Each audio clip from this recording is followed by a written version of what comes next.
In March 2020, the World Health Organization declared the outbreak of COVID-19 as a pandemic originating in Wuhan, China. Governments adopted health measures to curb the pandemic, which led to negative impacts on the economy.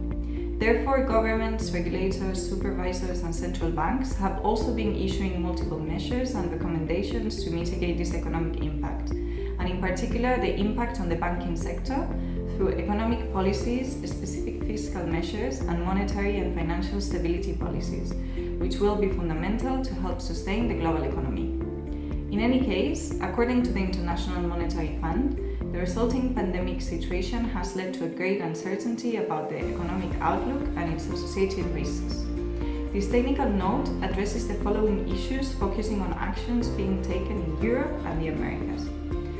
Firstly, it details the measures taken by governments, including both urgent contingency measures to deal with the health crisis of the COVID-19 outbreak and measures to mitigate the economic impact.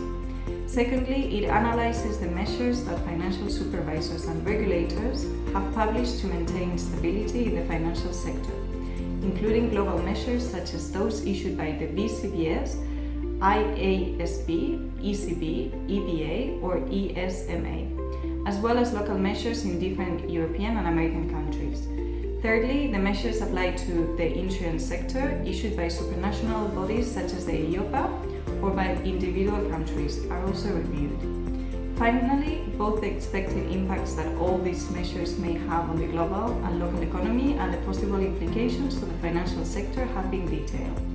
Likewise, an exploratory analysis of the possible scenarios for the evolution of GDP, inflation, and the default rate in the short and medium term is carried out for different countries.